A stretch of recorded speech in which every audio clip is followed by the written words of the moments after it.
तो बच्चों अब आगे बढ़ते हैं। तो अब करंट इलेक्ट्रिसिटी वाले टॉपिक को थोड़ा सा अगले स्टेज पे ले जाते हैं।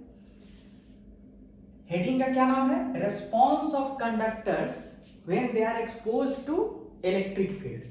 कोई कंडक्टर है, उसको हम एक एक्सटर्नल इलेक्ट्रिक फील्ड में एक्सपोज कर देते हैं तो उसका रिस्पॉन्स कैसा होता है। ठीक है, अब आपके मन में ये आ रहा होगा, ये तो पढ़ ही चुके हैं इलेक्ट्रोस्टैटिक्स में कि एक्सटर्नल इलेक्ट्रिक फील्ड में कंडक्टर को रख दीजिए तो नेट इलेक्ट्रिक फील्ड कंडक्टर के अंदर जीरो हो जाता है। लेकिन वो कब होता है? अंडर स्टैटिक कंडीशन, जब आप चार्जेस को मौका दीजिएगा कि वो सेटल डाउन कर जाए, है ना। जो फ्री चार्जेज है उसको मौका दीजिएगा कि वो सेटल डाउन कर जाए। जैसे देखिए, मान लीजिए कि ये एक कंडक्टर है, ये एक्चुअल में 3D होना चाहिए, लेकिन हम बस साइड व्यू बनाएंगे ज्यादातर समय, तो आप समझिएगा तब भी वो 3D ही है। मान लीजिए ये एक कंडक्टर है और आप एक्सटर्नल इलेक्ट्रिक फील्ड E लगा दीजिए, ठीक है। तो ऑफ कोर्स यहां पे क्या होगा सिचुएशन कि जो निगेटिव चार्जेस हैं, फ्री चार्जेस, जो फ्री इलेक्ट्रॉन्स हैं, वो इलेक्ट्रिक फील्ड के उल्टे डायरेक्शन में मूव करना शुरू करेगा और इस side, right hand side, positive charges appear होना शुरू करेगा। और धीरे धीरे सिनेरियो ऐसा होगा कि अंदर में नेट इलेक्ट्रिक फील्ड जीरो होगा, और जब तक जीरो नहीं होगा तब तक फ्री इलेक्ट्रॉन्स जो है अपने आप को रीडिस्ट्रीब्यूट करता रहेगा upon the boundary of the conductor. ठीक है, free electrons with in the conductor will readjust themselves till the moment net electric field within the conductor becomes zero. लेकिन कैच यहां यह है कि अगर मैं इन फ्री इलेक्ट्रॉन्स को, इन चार्जेस को, फ्री चार्जेस को अलाउ ना करूं सेटल करने को, मतलब मैं एक ऐसा मैकेनिज्म डेवलप कर लूं कि फ्री इलेक्ट्रॉन्स अपने आप को उस लोकेशन पे, उस सिचुएशन पे पहुंचा ही ना पाए कि अंदर में नेट इलेक्ट्रिक फील्ड जीरो हो। मैं ऐसा कर सकता हूं। कैसे? अब यहां जो माइनस चार्जेस एक्यूमुलेट हो रहा है, मैं अगर माइनस चार्जेस को एक्यूमुलेट होने ही ना दूं, यहाँ जो भी निगेटिव चार्जेस अपीयर होना चाह रहा है उसको मैं सम मैकेनिज्म से यहाँ से हटाते जाऊं, तो तब तो कभी भी अंदर में नेट इलेक्ट्रिक फील्ड जीरो नहीं हो पाएगा। इनफैक्ट अगर मैं इस माइनस चार्ज को टोटली अपीयर ही ना होने दूं, जो भी आए उसको मैं यहाँ से सम मैकेनिज्म से विड्रॉ कर लूं, तो तब तो उस केस में विड्रॉ करके, और मान लीजिए मैं यहाँ दे दूं, मतलब ना मैं यहाँ प्लस चार्ज अपीयर होने दूं और ना यहाँ माइनस चार्ज अपीयर होने दूं bye some mechanism, let's say, उस केस में तो ये जो एक्सटर्नल इलेक्ट्रिक फील्ड आप लगाए थे, ठीक है ना, वो तो चेंज नहीं होगा, तब तो net electric field within conductor zero नहीं हो पाएगा। मतलब ऐसा सिचुएशन आप क्रिएट कर सकते हैं, उसी को हम आपको दिखा रहे हैं कि कब कर सकते हैं। ये कंडक्टर हुआ, आप क्या कीजिए कि इन चार्जेस को, ये जो फ्री चार्ज कैरियर्स जो अपीयर होने वाले हैं यहाँ पे, इनको एक पाथ प्रोवाइड कीजिए, रास्ता। और रास्ता किसका होना चाहिए? कंडक्टर का ही होना चाहिए भाई। फ्री चार्ज कैरियर से इनको रास्ता देना है, तो रास्ता का मतलब क्या होना चाहिए? कंडक्टर ही। इस तरह का रास्ता दीजिए, मान लीजिए, ठीक है, ये रास्ता दे दिए।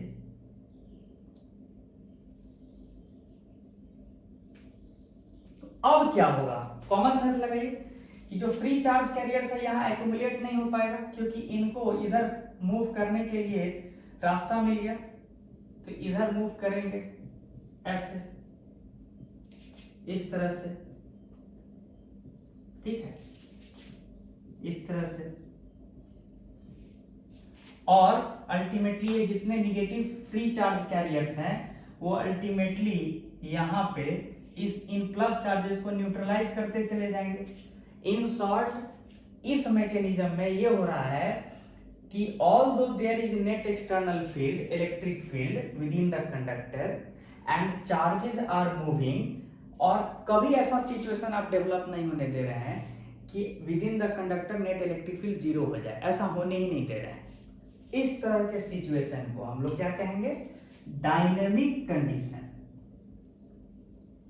डायनेमिक कंडीशन मतलब एक ऐसा कंडीशन आप डेवलप कर दिए कि चार्ज कैरियर्स मोशन में है, ठीक है, dynamic condition.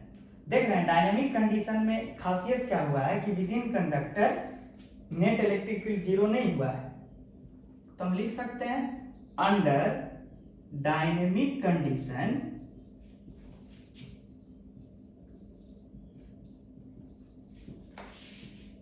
Electric field within conductor is not a null vector. जो इलेक्ट्रिक फील्ड हम लगाए थे वो रह गया, जो इलेक्ट्रिक फील्ड हम अप्लाई किए थे वो एज इट इज रह गया, ठीक है। अगर ये सारा चार्ज इस चार्ज को नलीफाई करता चला जाए, न्यूट्रलाइज करता चला जाए, तो कभी भी तो यहाँ माइनस और प्लस का एक्यूमुलेशन हो ही नहीं पाएगा, तो कभी भी ये नेट इलेक्ट्रिक फील्ड जो आप लगाए थे वो न्यूट्रलाइज नहीं हो पाएगा, ठीक है। हाँ, जो आप इलेक्ट्रोस्टैट्स में पढ़े थे वो क्या पढ़े थे, जब आप चार्जेस को अलाउ नहीं कर रहे थे कि वो इस तरह के रास्ते से मूव करके एक दूसरे को नलीफाई कर दे। स्टैटिक कंडीशन आप क्या पढ़े थे कि वहां चार्जेस जो है वो कहीं ना कहीं जाके बाउंड्री पे जाके फंस रहा था और अल्टीमेटली एडजस्ट करके अल्टीमेटली नेट इलेक्ट्रिक फील्ड 0 बनाता था। तो वो कौन सा सिचुएशन था, जब इन चार्जेस को आप अलाउ करते थे कि वो सेटल डाउन कर जाए एट द बाउंड्री। तो आपको क्या बोलना चाहिए कि अंडर स्टैटिक कंडीशन, स्टैटिक जब चार्जेस मूव नहीं कर पा रहे थे, बाउंड्री पे आके कहीं कहीं जाके बाउंड्री पे जाके अल्टीमेटली क्या हो जा रहे थे, कन्फाइन हो जा रहे थे। तो under static condition net electric field within conductor क्या था, 0 था, या फिर नल वेक्टर बोलिए, अभी नहीं है। तो आपको हम ये क्यों बताएं, हम इसलिए बताएं क्योंकि आप पढ़ रहे हैं करंट इलेक्ट्रिसिटी। तो आप ध्यान दीजिए कि इस मैकेनिज्म के थ्रू आपने चार्जेस का फ्लो मेंटेन करा दिया, और चार्ज के फ्लो को ही तो करंट कहते हैं। तो आप इनडायरेक्टली करंट जनरेशन का एक सिंपल सा मैकेनिज्म आप बता दिए कि आप करंट जनरेट कर सकते हैं। ये माइनस चार्जेस का फ्लो का डायरेक्शन है, और ऑफ कोर्स कन्वेंशन ये है कि माइनस चार्ज के फ्लो के डायरेक्शन को करंट का डायरेक्शन नहीं मान के उसके उल्टे डायरेक्शन को करंट का डायरेक्शन मानते हैं।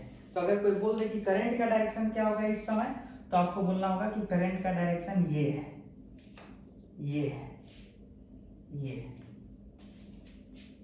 ये है, करंट का डायरेक्शन ये है। और एक्चुअल में चार्ज कैरियर्स के मोशन का डायरेक्शन क्या है, तो ग्रीन वाला डायरेक्शन है। ये कैसा सिचुएशन है, डायनेमिक सिचुएशन है। क्यों, क्योंकि चार्जेस को आप कभी अलाउ ही नहीं किए सेटल डाउन करने के लिए, चार्ज रेस्ट पे आ ही नहीं पा रहा है, ठीक है, डायनेमिक कंडीशन। उस केस में नेट इलेक्ट्रिक फील्ड 0 नहीं बन पा रहा। एक शॉर्ट में आपको ओवरव्यू दिए करंट इलेक्ट्रिसिटी का, ठीक है। चलिए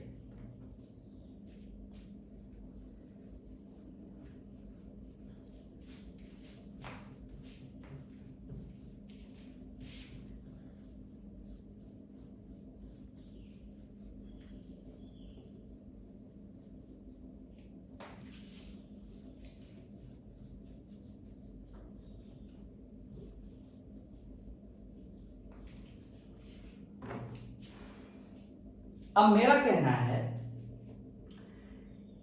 कि जो डायनेमिक कंडीशन अभी हम डिस्कस किए थे उसको थोड़ा और डिटेल में डिस्कस करते हैं, ठीक है, कि कंडक्टर के अंदर एक्चुअल में हो क्या रहा है जब आप इलेक्ट्रिक फील्ड अप्लाई कर दिए हैं और उसके बाद चार्जेस मूव कर रहा है, उस समय हो क्या रहा है, थोड़ा माइक्रोस्कोपिक व्यू देखते हैं।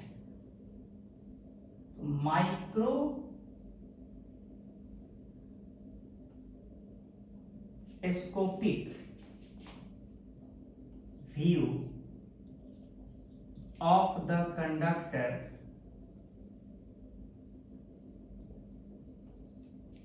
ठीक है। माइक्रोस्कोपिकली क्या हो रहा है उसके साथ, उस पर ध्यान देते हैं। ध्यान दीजिए वही कंडक्टर बना रहे हैं।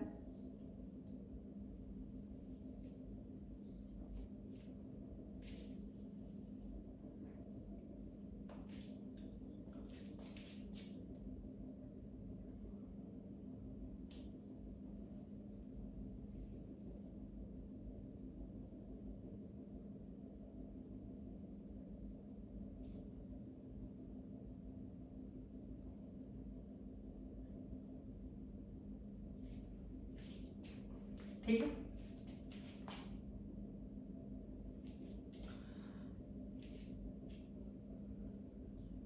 डिफरेंट डिफरेंट लोकेशंस पे प्लस चार्जेस होंगे।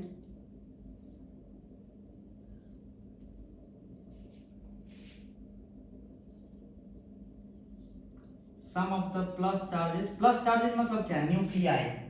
न्यूक्लियाई जो होता है पॉजिटिव आयंस होता है ना एक तरह से, उसके चारों ओर इलेक्ट्रॉन्स चक्कर काटते हैं, कुछ इलेक्ट्रॉन्स फ्री होते हैं कंडक्टर्स के अंदर जो फ्रीली मूव कर सकते हैं।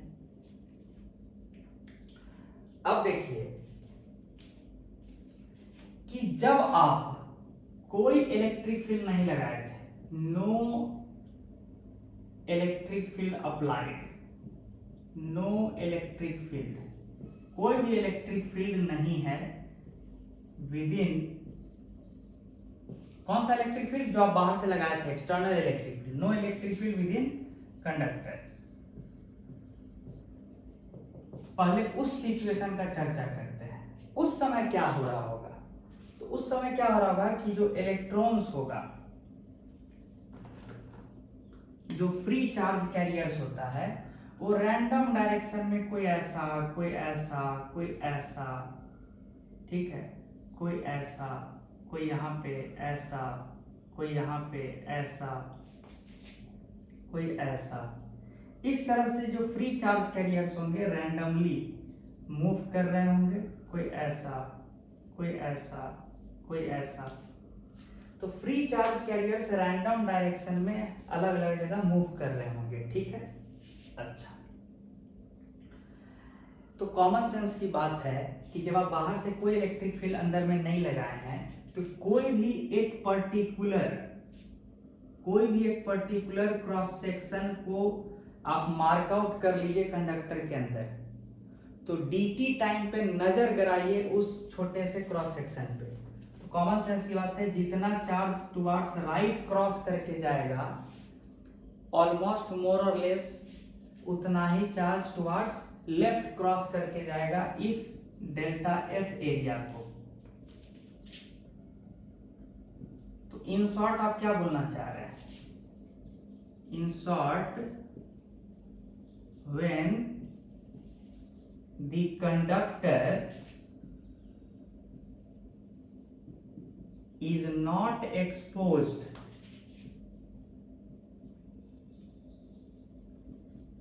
to external electric field, electrons are moving in random direction, है कि नहीं। As a result, net current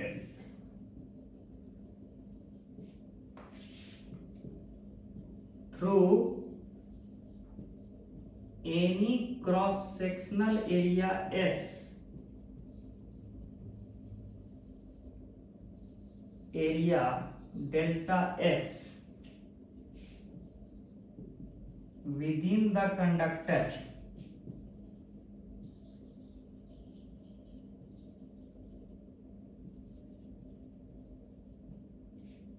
must be 0। अब बताइए, जीरो नहीं रहेगा तो तब जानते हैं बड़ा एब्सर्ड सा रिजल्ट हो जाएगा कि बिना आप एक्सटर्नल इलेक्ट्रिक फील्ड लगाए अगर आप ये क्लेम कर लिए कि नहीं सर हम तो यहाँ पे एक छोटा सा एरिया ये लिए डेल्टा एस और नेट चार्ज का फ्लो एक डायरेक्शन में हमको मिल गया, अगर आप ये क्लेम कर दिए कि एक पर्टिकुलर एरिया डेल्टा एस लिए कंडक्टर के अंदर और उसके थ्रू एक नेट फ्लो ऑफ चार्ज हमको डिटेक्ट हुआ है, तो तब तो बिना इलेक्ट्रिक फील्ड लगाए ही आप यहाँ पे करंट जनरेट कर दिए, जो कि हो ही नहीं सकता। तो ऑन एन एवरेज आपको क्या बोलना चाहिए कि डेल्टा टी सेकेंड्स में जब कभी भी किसी भी एरिया पे आप नजर गड़ाइएगा तो आपको क्या दिखाई देगा कि डेल्टा एस एरिया के थ्रू जितना चार्ज राइट की तरफ जाएगा मोर और लेस उतना ही चार्ज लेफ्ट की तरफ जाएगा ऑन एन एवरेज। मतलब कि किसी भी डेल्टा टी सेकेंड्स में आप जो है करंट डिटेक्ट नहीं कर पाइएगा through surface area delta S. ठीक है, और कर लिए तो बहुत ही अजीब सा रिजल्ट है कि बिना इलेक्ट्रिक फील्ड लगाए हुए आप नेट करंट डेवलप कर दिए एक कंडक्टर के अंदर, जो कि लॉजिकली फिजिबल नहीं है। तो आपको क्या बोलना चाहिए कि if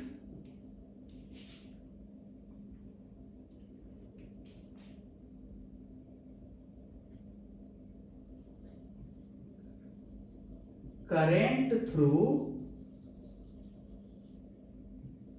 any cross sectional area delta S turns out to be non-zero, then that means we have current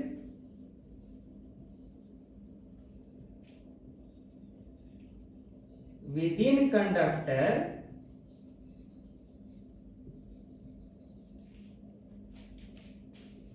without assistance of external electric field, but this is, लेकिन ये but this does not make क्या any sense। ठीक है, अब कुछ बच्चे के मन में डाउट क्या रहता है कि सर ऐसा तो ही सकता है ना कि एक dt सेकेंड्स के लिए देखिए एक एरिया डेल्टा एस को, तो पता चला 2 इलेक्ट्रॉन टुवार्ड्स राइट गया है, 1 इलेक्ट्रॉन टुवार्ड्स लेफ्ट आया है, तो वहां पे तो एक dt सेकेंड्स के लिए करंट आ गया है। देखिए जब हम बात करते हैं ऑन एन एवरेज तो हम लोग मैक्रो, हम लोग क्या कौन सा बिहेवियर अभी हम लोग डिस्कस कर रहे हैं कि क्या एक डिटेक्टेबल अमाउंट ऑफ करंट हम लोग फील कर पाएंगे, नहीं। ठीक है ना। अब नेग्लिजिबल अमाउंट ऑफ, मान लीजिए कि किसी भी रैंडम मोमेंट dt सेकेंड्स पे आपको थोड़ा सा एक नेग्लिजिबल करंट यहां डिटेक्ट हो गया, कभी यहां डिटेक्ट हो गया, क्योंकि हो सकता है कि 4 इलेक्ट्रॉन टुवार्ड्स राइट गया है, 3 इलेक्ट्रॉन टुवार्ड्स लेफ्ट गया है। उस नेग्लिजिबल अमाउंट ऑफ करंट की चर्चा भी हम नहीं कर रहे हैं, हम कर रहे हैं कि कोई सिग्निफिकेंट अमाउंट ऑफ करंट हम डिटेक्ट नहीं कर पाएंगे। व्हाट आई मीन टू से, लिख ही देते हैं, what I mean to say is that we will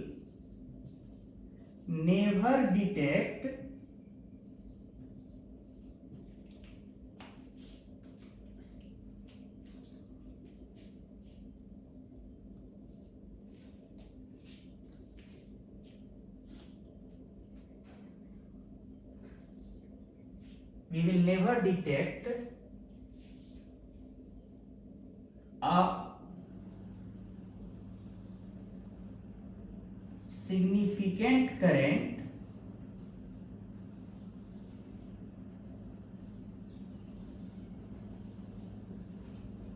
within conductor। हमने क्या बोला, what I mean to say that we will never detect a significant current within conductor without external या फिर without the presence of electric field within the conductor, कि बिना electric field के presence के, conductor के अंदर electric field के presence के बिना सिग्निफिकेंट करंट या डिटेक्टेबल करंट, बोलिए डिटेक्टेबल करंट हम लोग नहीं पा सकते हैं कंडक्टर के अंदर। अगर चाहिए डिटेक्टेबल करंट, ठीक है, मेजरेबल करंट चाहिए, जिसको हम मेजर कर सकें, जो थोड़ा ढंग का वैल्यू वाला करंट हो, तभी हम ला सकते हैं जब अंदर में एक इलेक्ट्रिक फील्ड हम डेवलप कर दें। ठीक है, आगे बढ़ा जाए।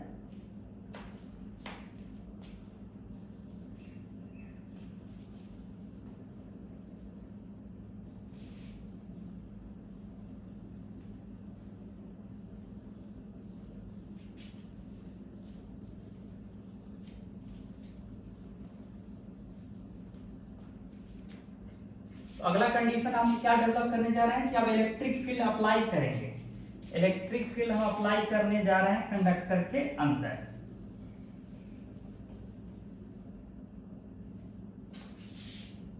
ठीक है,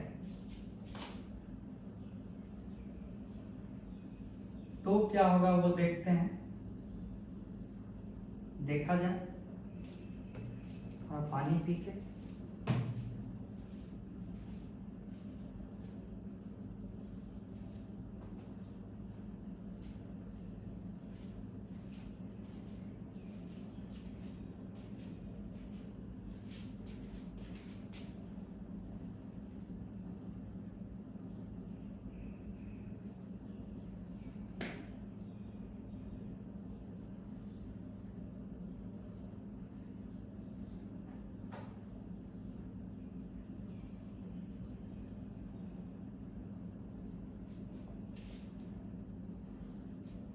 electric field present within conductor.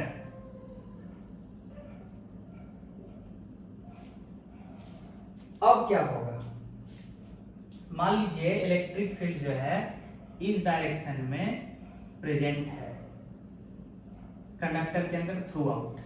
ठीक है, इलेक्ट्रिक फील्ड प्रेजेंट है इस डायरेक्शन में।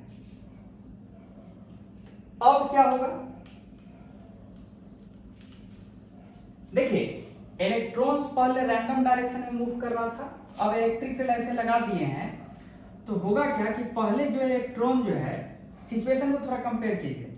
जैसे इलेक्ट्रॉन कोई ऐसे मूव कर रहा था, कोई ऐसे मूव कर रहा था, कोई ऐसे मूव कर रहा था, कोई ऐसे मूव कर रहा था, इस तरह का सिचुएशन था। कोई ऐसे मूव कर रहा था, कोई ऐसे मूव कर रहा था, ये सिचुएशन था इलेक्ट्रॉन्स का। कब, जब इलेक्ट्रिक फील्ड नहीं लगाए थे। अब जैसे ही इलेक्ट्रिक फील्ड लगाएगा तो क्या सिचुएशन होगा, सारे इलेक्ट्रॉन्स पे एक फोर्स लगना शुरू होगा। किधर, इलेक्ट्रिक फील्ड के उल्टे डायरेक्शन में, इधर फोर्स लगना शुरू होगा, इस पे भी इधर फोर्स लगना शुरू होगा, इस पे भी इधर फोर्स लगना शुरू होगा, इस इलेक्ट्रॉन पे भी इधर फोर्स लगना शुरू होगा, इस इलेक्ट्रॉन पे भी इधर फोर्स लगना शुरू होगा।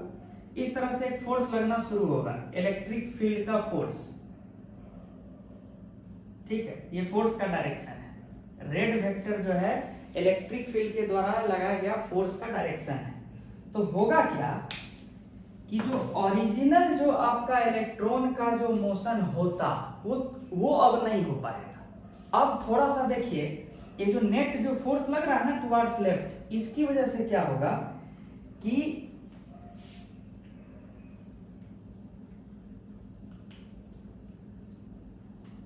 इलेक्ट्रॉन्स जो है वो थोड़ा सा स्लाइटली लेफ्टवर्ड शिफ्ट होने का टेंडेंसी रखेगा। मतलब इस फोर्स की वजह से ये जो ग्रीन वेक्टर है इधर ना फॉल होके धीरे धीरे जो है चार्ज जो है कुछ ऐसे मूव करेगा, थोड़ा ऐसे डेविएटेड हो गया। ये वाला ग्रीन वेक्टर कुछ थोड़ा सा मान लीजिए ऐसे हो गया। ठीक है, ये वाला थोड़ा सा इधर नहीं जाके ऐसे हो गया, फिर यहां जाएगा तो फिर इधर लाएगा। ये वाला थोड़ा ऐसे हो गया, ये वाला ऐसे हो गया। मतलब आप देखिए ये वाला ग्रीन वेक्टर थोड़ा ऐसे हो गया। मतलब इलेक्ट्रिक फोर्स लगने की वजह से सारे का जो नेट जो डायरेक्शन है वो थोड़ा डेविएटेड है। और फायदेमंद क्या है कि चूंकि net electric force leftward direction में लग रहा है तो सारा इलेक्ट्रॉन्स ऐसा होगा मोर और लेस कि अल्टीमेटली क्या फील होगा, फील कीजिए अल्टीमेटली क्या होगा वो हम बता रहे हैं कि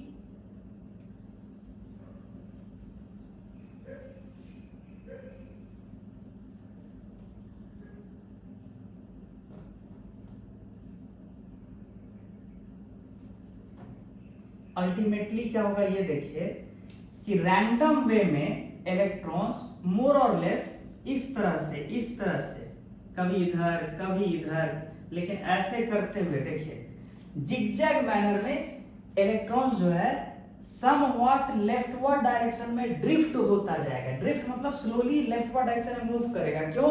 क्योंकि इलेक्ट्रिक फील्ड की वजह से उस पे एक लेफ्टवर्ड फोर्स लग रहा है। अच्छा, रैंडम मोशन भी हो रहा है, तो रैंडम मोशन की वजह से कभी ये आयंस से टकरा जाएगा इलेक्ट्रॉन्स, कभी खुद इलेक्ट्रॉन्स बिरादरी वाले इलेक्ट्रॉन्स से टकराएगा, तो साथ में कोलिजन भी होगा, साथ में इलेक्ट्रिक फील्ड का फोर्स भी लग रहा है पीछे। तो स्लोली जो है इलेक्ट्रॉन्स जो है लेफ्टवर्ड डायरेक्शन में ड्रिफ्ट हो रहा है ऐसे रैंडम वे में, लेकिन स्लोली लेफ्टवर्ड डायरेक्शन में, जो पहले नहीं हो पा रहा था। अच्छा, मतलब इसी तरह का सिचुएशन बाकी इलेक्ट्रॉन्स के लिए बता सकते हैं कि जो इलेक्ट्रॉन पहले पीछे जा रहा था तो वो पहले ऐसे, फिर धीरे धीरे ऐसे, किसी से टकराया ऐसे ऐसे ऐसे, किसी का मोशन ऐसा होगा, कोई यहां होगा, वो हो सकता है ऐसे ऐसे ऐसे ऐसे। तो आप ध्यान दीजिए इलेक्ट्रॉन्स जो है नेट एक लेफ्टवर्ड ड्रिफ्ट दिखा रहा है due to the force applied by external electric field. तो स्लोली ऐसा लग रहा है कि धीरे धीरे जो इलेक्ट्रॉन्स है ड्रिफ्ट हो रहा है towards left, electrons drifting towards left. Feel कर पा रहे हैं? अच्छा, और ऐसा नहीं कि सीधे आ रहा है भैया, ऑफ कोर्स इलेक्ट्रॉन अपने इलेक्ट्रॉन से भी तो रिपेल हो रहा होगा, इलेक्ट्रॉन इलेक्ट्रॉन रिपल्सन है, साथ में इलेक्ट्रॉन जो है पता चला किसी पॉजिटिव आयन से कभी कोलाइड कर गया, उस वजह से भी इलेक्ट्रॉन का डायरेक्शन चेंज होगा। तो सारी चीजें हो रहा है, लेकिन external electric field slowly electron पे लेफ्टवर्ड फोर्स लगाते हुए एक ड्रिफ्ट दे रहा है इलेक्ट्रॉन्स को। ये फील कर पा रहे हैं? इसी को ड्रिफ्ट बोलते हैं। अच्छा, तो अगला टर्म क्या आना चाहिए? अगला टर्म क्या आना चाहिए? Drift velocity. ड्रिफ्ट वेलोसिटी, ठीक है। ड्रिफ्ट वेलोसिटी किसको कहते हैं? कि मान लीजिए कि किस रेट से इलेक्ट्रॉन्स जो है along the line of application of electric field, किस रेट से इलेक्ट्रॉन्स ड्रिफ्ट कर रहा है? क्या होना चाहिए? Rate of change of position, rate of change of position of electrons with respect to time, किस डायरेक्शन में? along the line of application of electric field, जिस लाइन के अलॉन्ग इलेक्ट्रिक फील्ड अप्लाई किया गया है उस लाइन के along किस रेट से इलेक्ट्रॉन्स अपना पोजीशन चेंज कर रहा है विथ रेस्पेक्ट टू टाइम, उसी को कहेंगे ड्रिफ्ट वेलोसिटी ऑफ क्या? इलेक्ट्रॉन्स। तो एक्चुअल में एक्सटर्नल इलेक्ट्रिक फील्ड लगाने पे इलेक्ट्रॉन्स पीछे जा रहा है, लेकिन कन्वेंशन क्या है कि हम करंट का डायरेक्शन पीछे नहीं मान के टुवर्ड्स राइट मानते हैं, लेकिन हो रहा है एक्चुअल में ये सिचुएशन। इसलिए हम पहले ड्रिफ्ट वेलोसिटी ऑफ क्या डिफाइन किया? Electrons, rate of change of position of electrons with respect to time, लेकिन किस डायरेक्शन के अलॉन्ग? जिस डायरेक्शन के अलॉन्ग, मतलब जिस लाइन के अलॉन्ग इलेक्ट्रिक फील्ड अप्लाई किया गया है। हम बार बार बोल रहे हैं लाइन, डायरेक्शन तो इधर है, इलेक्ट्रॉन्स इधर आ रहा है, ठीक है। ड्रिफ्ट वेलोसिटी है मतलब किस रेट से इलेक्ट्रॉन्स धीरे धीरे ड्रिफ्ट कर रहा है, ठीक है। ये बात है, ये हुआ ड्रिफ्ट वेलोसिटी। अच्छा, एक कॉमन सेंस, चूंकि इलेक्ट्रॉन्स ड्रिफ्ट करने के दौरान पॉजिटिव आयंस फिर खुद अपने बिरादरी वाले इलेक्ट्रॉन्स से कोलाइड करता हुआ ड्रिफ्ट कर रहा है, तो कोलिजन के दौरान हीटिंग होता है। हीटिंग, जब कोलिजन होता है इलेक्ट्रॉन का दूसरे इलेक्ट्रॉन के साथ या इलेक्ट्रॉन का पॉजिटिव आयंस के साथ, तो उस समय हीटिंग होता है, ठीक है, ड्यू टू कोलिजन। इसीलिए हीट लिबरेट होता है। ठीक है, तो कितना हीट लिबरेट होगा कंडक्टर में जब करंट फ्लो करता है, उसको भी आपको पढ़ना है। इनफैक्ट आप थोड़ा सा जानते होंगे 10th क्लास में I² लॉस जो पढ़ते थे। तो पहले तो हम आपको ये बता दें कि ये ड्रिफ्ट वेलोसिटी ये हुआ बाय डेफिनेशन। अब थोड़ा निकालने भी आना चाहिए ड्रिफ्ट वेलोसिटी, तो उस पर काम करते हैं।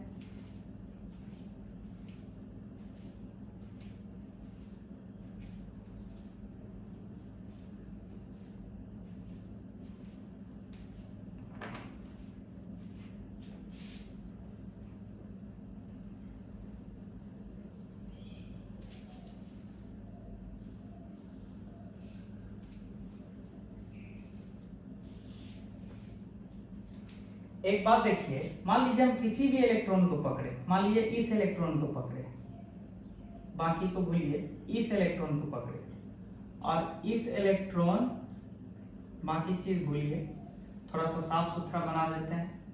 ये इलेक्ट्रॉन है,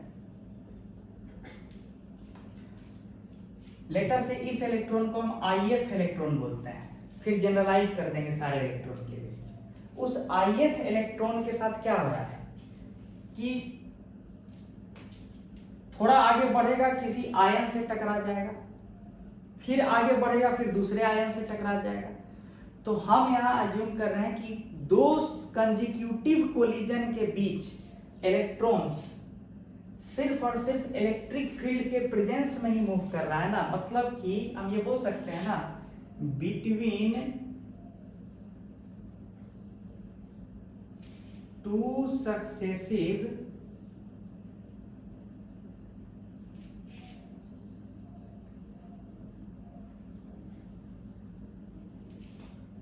collisions of electrons with positive ions, या फिर न्यूक्लियस बोल दीजिए, पॉजिटिव आयन बोले nucleus, with positively charged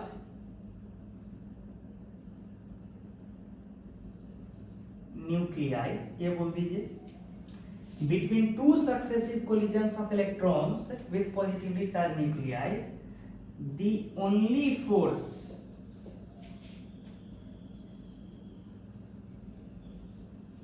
acting on them is the force applied by the electric field E, है कि नहीं। इस इलेक्ट्रिक फील्ड E के द्वारा जो फोर्स लगाया जा रहा है इलेक्ट्रॉन पे, वही फोर्स बस एक्ट कर रहा है किस वक्त, टू कंजिक्यूटिव कोलिजन्स के बीच, इलेक्ट्रॉन्स का दो कंजिक्यूटिव कोलिजन्स के बीच। ठीक है, अच्छा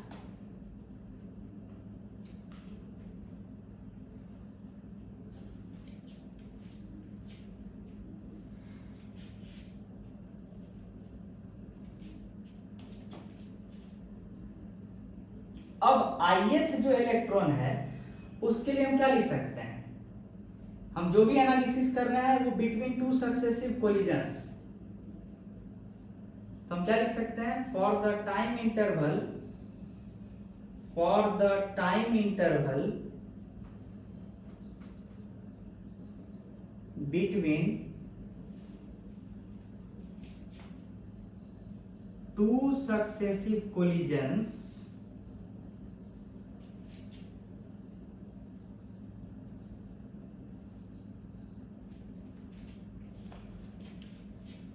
ऑफ इलेक्ट्रॉन्स, इलेक्ट्रॉन का दो कंजिक्यूटिव कोलिजन के बीच वाला जो टाइम इंटरवल है, उसके लिए हम क्या कर सकते हैं, ith इलेक्ट्रॉन का जो वेलोसिटी होगा उसको क्या लिख सकते हैं, जो इनिशियल वेलोसिटी था इलेक्ट्रॉन का, ith इलेक्ट्रॉन का, in the absence of electric field, वो ui है, अगर ui, ठीक है। और इलेक्ट्रिक फील्ड की वजह से किसी भी इलेक्ट्रॉन पे फोर्स कितना लग रहा है, इतना लग रहा है, minus small E into capital E vector, ये फोर्स लग रहा है। तो एक्सेलरेशन क्या हो जाएगा, minus small E into capital E vector by mass of electron, ये हो गया एक्सेलरेशन। तो हम दो सक्सेसिव कोलिजन के बीच जब सिर्फ इलेक्ट्रिक फोर्स लग रहा है इलेक्ट्रॉन्स पे, उस वक्त तो हम साफ देख रहे हैं कि एक्सेलरेशन ऑफ इलेक्ट्रॉन कांस्टेंट है। तो हम सिंपल फार्मूला v बराबर u प्लस at लगा सकते हैं वेक्टर फॉर्म में।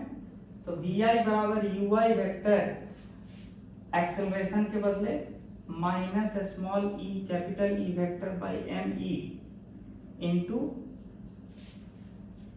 दो सक्सेसिव कोलिजन के बीच का टाइम इंटरवल को ith इलेक्ट्रॉन के लिए ti लिखते हैं। ti क्या रिप्रेजेंट कर रहा है? Time interval between two successive collisions of electron. उस वक्त के लिए तो ये एकदम वैलिड है।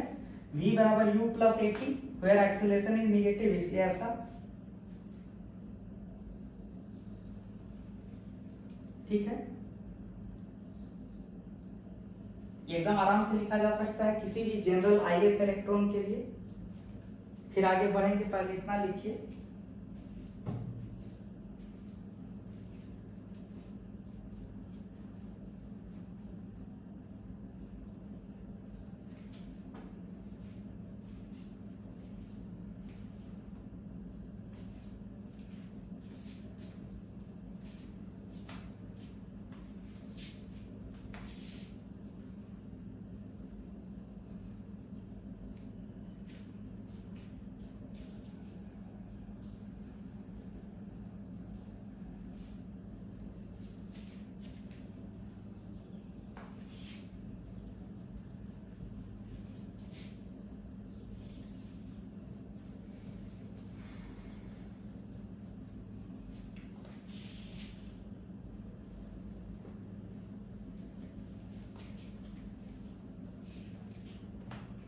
ध्यान दीजिए, इधर कंडक्टर बना लेते हैं छोटा सा, ताकि हमको एक विजन मिलता रहे। Positive positive positive positive positive positive electrons.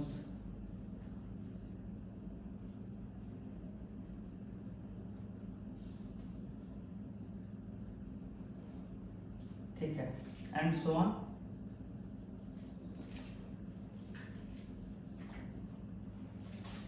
ith electron के लिए क्या लिखे थे? ui वेक्टर, याद कीजिए ith electron ui vector initially minus small e into capital E vector by me mass of electron into ti time interval. ti के बारे में याद रखिएगा, time interval between two successive collisions.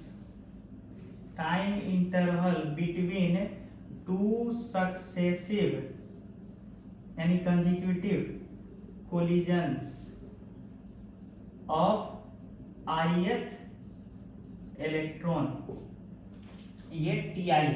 Similarly ये up to nth electron, जितने electron है सबके लिए आप लिख सकते हैं।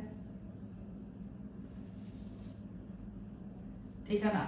और ये फर्स्ट जिसको आप मानिएगा वहां से आप ये शुरू कर सकते हैं, u1 वेक्टर माइनस, मतलब जिसको पहला इलेक्ट्रॉन डेजिग्नेट कीजिएगा वहां से लेके ith से लेके nth, मतलब सारे इलेक्ट्रॉन्स के लिए इस तरह का रिलेशन लिख सकते हैं आप।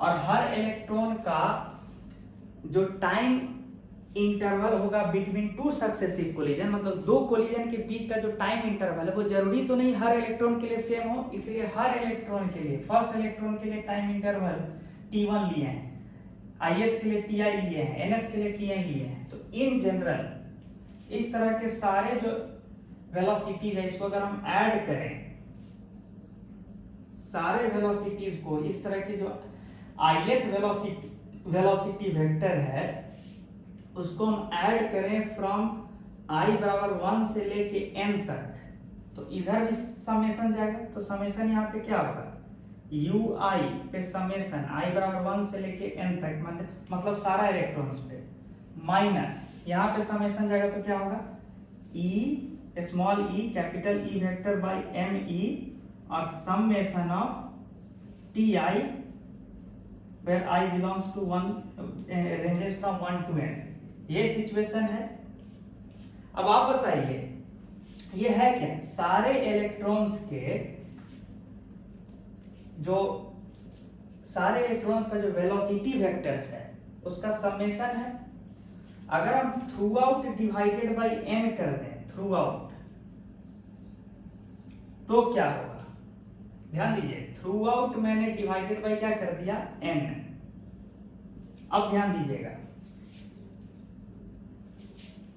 दो सक्सेसिव कोलिजन के बीच ith इलेक्ट्रॉन जो वेलोसिटी गेन किया है, ठीक है, उस तरह के सारे वेलोसिटी को जोड़ दिए हैं और divided by total number of electrons है। तो शॉर्ट में बताइए, इसको एक एवरेज वेलोसिटी का नाम दे सकते हैं, ऐसे v एवरेज, ध्यान दीजिएगा, बराबर ये क्या है, ui वेक्टर। जब आप इलेक्ट्रिक फील्ड नहीं लगाए थे उस समय जो हर इलेक्ट्रॉन का अपना अपना जो वेलोसिटी था, in the absence of electric field, initial velocity कह सकते हैं इसको। तो इस तरह का ui vector, u1, u2, u3 vector सबको जोड़िएगा तो of course in the absence of electric field ये सारे इनिशियल वेलोसिटी वेक्टर्स का सम तो नल वेक्टर आएगा ना।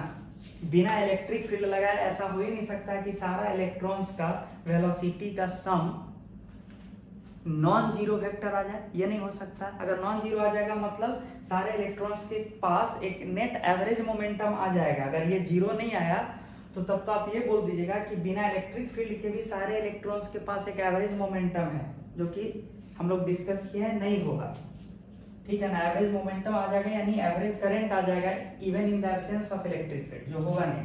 तो यानी ये वाला जो टर्म है ये जीरो हो गया पहला टर्म, तो बचा क्या, दूसरा टर्म कितना, minus small E capital E vector by M E और summation of T I divided by N. यहां तक लिखिए, फिर आगे आते हैं, बढ़ते हैं।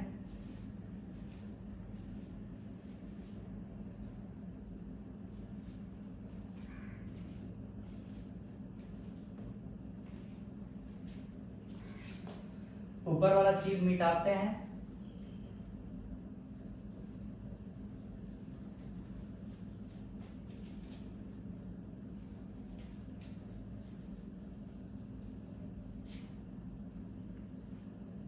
तो आपका क्या एक्सप्रेशन आया, देखिए आपका एक्सप्रेशन आया v average,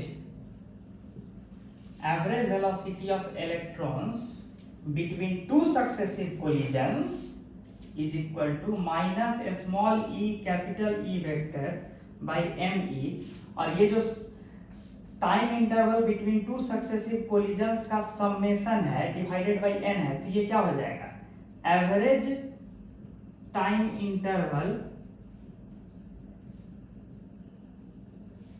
between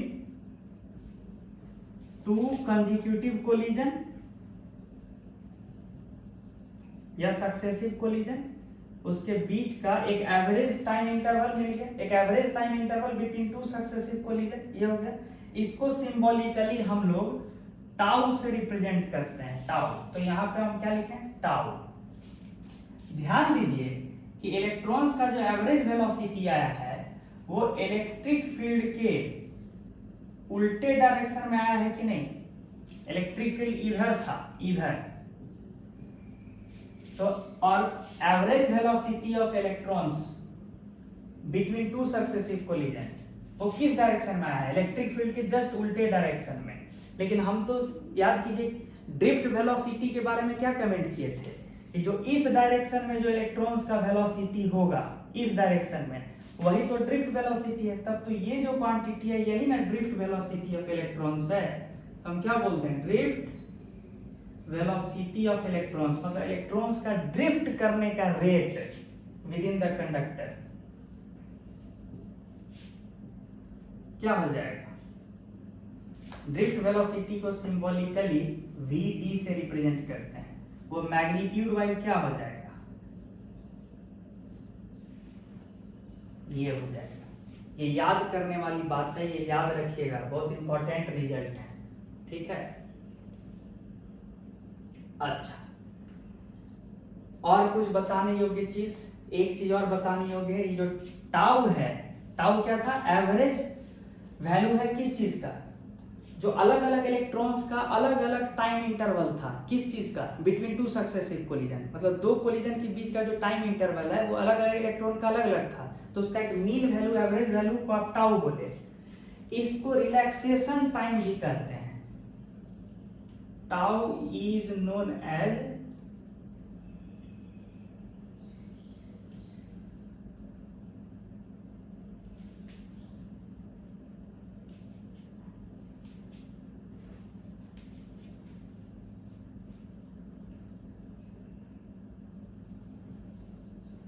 relaxation time और mean relaxation time, average value of relaxation time. Relaxation time का मतलब कि जब इलेक्ट्रॉन रिलैक्स कर रहा है, किस सेंस में बोला गया है कि जब इलेक्ट्रॉन किसी भी आयन से टकरा नहीं रहा है, पॉजिटिवली चार्ज आयन से टकरा नहीं रहा है, तो दो कंसेक्यूटिव कोलिजन के बीच वाला टाइम इंटरवल को रिलैक्सेशन टाइम कह रहे हैं, और एक्चुअल में रिलैक्सेशन टाइम है मीन वैल्यू